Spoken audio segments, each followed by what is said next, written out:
नमस्कार, मैं हूं आपके साथ मयंक। आज 27 तारीख है और देखिए मैं सीधा मुद्दे पर आना चाहता हूं। क्या ईद के मौके पर ट्रंप की एक बहुत बड़ी साजिश, एक बहुत बड़ी चाल फेल हो गई है?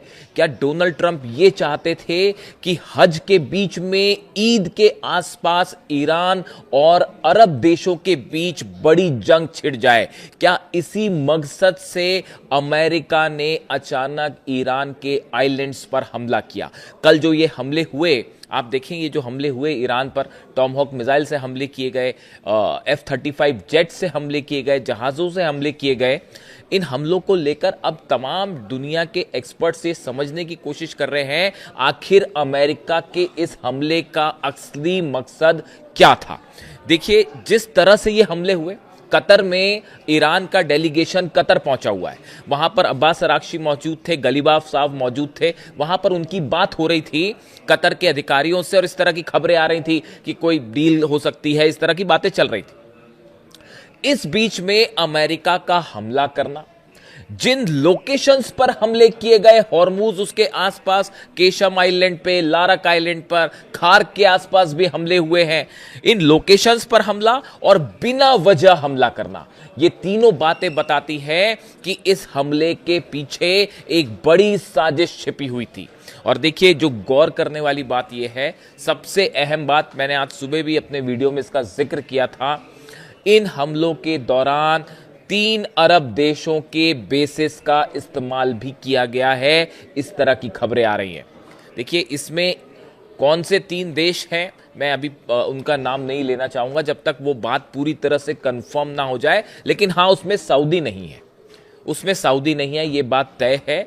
देखिए, जो खबरें हैं उसके मुताबिक अमेरिका की ये कोशिश थी, ये बात मैंने जो कि पहले भी एक वीडियो में इस बात की आशंका जाहिर की थी और हुआ भी बिल्कुल वैसे ही। अमेरिका की कोशिश ये थी कि अरब देशों के साथ, यूएई के साथ, सऊदी के साथ, बहरीन के साथ, जॉर्डन के साथ ईरान की जंग शुरू हो जाए और ये सब के सब देश जो हैं अब्राहम एकॉर्ड में शामिल हों, इजराइल को मान्यता प्रदान करें। ये एक बहुत बड़ा प्लान तैयार था और यह कोशिश की जा रही थी कि किसी तरह से ईरान उकसावे में आ जाए और ईरान हमला शुरू कर दे, लेकिन ईरान ने ऐसा नहीं किया।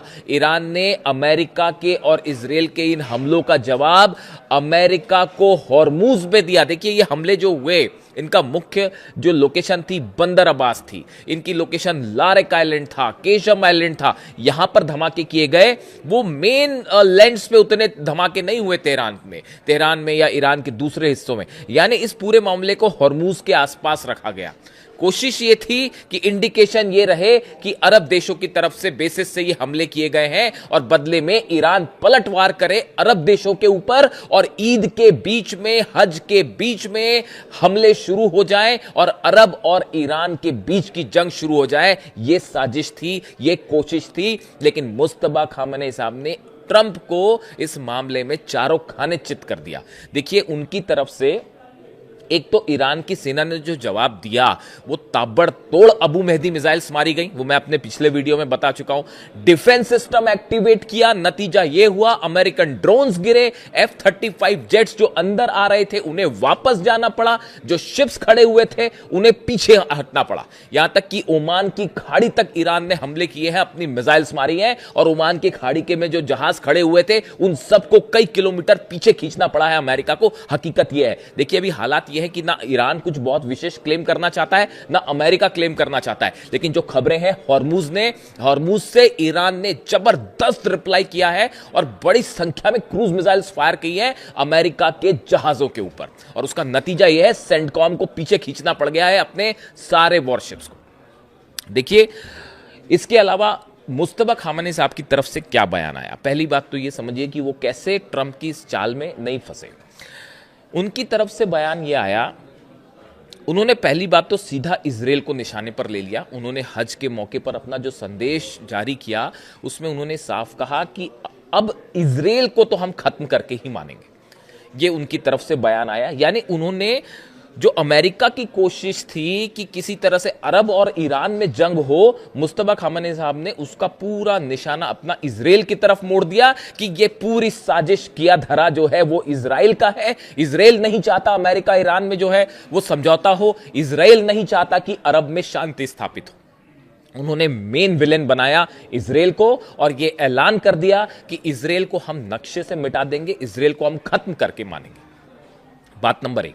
बात नंबर 2, उन्होंने अमेरिका को जवाब दिया। उन्होंने कहा हमारी जो सबसे बड़ी पॉलिसी अब वो ये है कि मिडिल ईस्ट से अमेरिका को बाहर करना है। मिडिल ईस्ट में जितने बेसिस हैं इन सब बेसिस से अमेरिका को हटाया जाए, ये बेसिस बंद करवाए जाए। और तीसरी बड़ी बात जो उन्होंने कही, उन्होंने अपील की कि जितने मुस्लिम देश हैं वो एकजुट हो जाएं। ये मुस्तफा खामेनी साहब की तरफ से ऐलान में ये बात कही गई, उनके संदेश में ये बात कही गई। उन्होंने ये बात कहा कि असली दुश्मन यहां अमेरिका और इजराइल है और जितने मुस्लिम देश हैं इन्हें एकजुट होना चाहिए। इस तरह का संदेश मुस्तफा खामेनी साहब की तरफ से दिया गया, इसका बड़ा असर देखने को मिला। देखिए ये बिल्कुल वही बात है। अगर आप ध्यान से देखें, मैंने कई सारे वीडियोस अली खामेनी साहब के फॉलो किए हैं और उन्होंने अपनी कई भाषणों में इस बात को कहा, अपनी कई स्पीचेस में अली खामेनी साहब ने इस बात को कहा कि अमेरिका की तरफ से हमेशा कोशिश होती है अरब देशों को ईरान से लड़ाने की। आपस में जंग करवाइए, यहां के जो ऑयल है, मिनरल्स हैं, नेचुरल रिसोर्सेज हैं, इस पर अपना कब्जा जमाइए। यह कोशिश होती है अमेरिका की, ऐसा कहना था अली खामेनी साहब का। और उन्होंने हमेशा इस बात की अपील की कि जितने मुस्लिम देश हैं वो एकजुट रहें, फिलिस्तीन के मुद्दे पर एकजुट रहें। जहां जहां अमेरिकन हमले हुए हैं, इजराइल के हमले हुए हैं, उनका विरोध होना चाहिए और मिलकर एक्शन लिया जाए। ये बात हमेशा अली खामेनी साहब ने कही और अब वही बात बिल्कुल जो है मुस्तफा खामेनी भी कह रहे हैं। यानी आप देखिए जो चाल थी कि किसी तरह से इस हज के बीच में, आप देखिए करोड़ों जो मुसलमान हैं वो इस समय हज की यात्रा पर हैं, मक्का मदीना काबा में है। अब ऐसे हालात में पहली बात तो, हालांकि मुझे ये बात, मैं इस बात से कतई कन्विंस नहीं हूं कि अगर किसी तरह का हमला होता भी तो ईरान कभी भी अरब देशों के किसी भी रिलीजियस ठिकाने पर कभी ईरान हमला नहीं करेगा। कम से कम मैं तो इस बात को मानने को कतई तैयार नहीं हूं। किसी सूरत में ईरान जो है वो किसी मॉस्क को, किसी मक्का मदीना या ऐसी किसी जगह पर ईरान कभी हमला नहीं करेगा। देखिए ये अली खामेनी साहब के स्टैंडर्ड सेट किए हुए हैं, उनके ईमान है, ये उनके जो है सिद्धांत है और वो उससे ईरान कभी नीचे नहीं आएगा। इसलिए ये कोशिश ही अपने आप में बड़ी हैरान करने वाली थी कि अमेरिका, या अगर इस तरह की कोई कोशिश थी कि ईरान जो है वो किसी रिलीजियस प्लेस पर हमला कर देगा, ऐसा ईरान कभी नहीं करेगा। इस बात को आप लिख कर रख लीजिए। उसूलों वाला मुल्क है। अली खामेनी साहब ने 30 साल तक जो ईरान खड़ा किया वो अपने उसूलों पर चलता है, सिद्धांतों पर चलता है, बच्चों को मारता नहीं है और ना ही किसी मस्जिद पर और ऐसी जगह हमला करेगा। तो ये कतई नहीं होने वाला था। तो ये प्लान तो वहीं फेल हो गया था। और देखिए ये बात ईरान तुरंत समझ गया था, ये बात तो समझ में आ गई थी पहले ही। अली खामेनी साहब भी हमेशा इस बात को कह रहे थे कि ये लड़ाने की कोशिश है। तो ये जो हमले हुए बिना वजह, जिस तरह से हमले कर दिए गए अचानक से, अच्छा इससे एक बात और समझ जाइए आप, अगर अमेरिका वास्तव में यूरेनियम पर डील चाहता है, अगर अमेरिका वास्तव में न्यूक्लियर मामले को लेकर गंभीर होता, तो अमेरिका कभी बातचीत के बीच में हमला नहीं करता। आप देखिए कतर में खबरें इस तरह थी कि बातचीत हो रही है और गंभीरता के साथ बातचीत हो रही है, अरब देश कोशिश कर रहे थे, कतर भी कोशिश कर रहा था कि किसी तरह से कोई डील हो जाए। अगर अमेरिका इस मामले को लेकर गंभीर होता तो अमेरिका कतई बीच में ईरान पर हमला नहीं करता।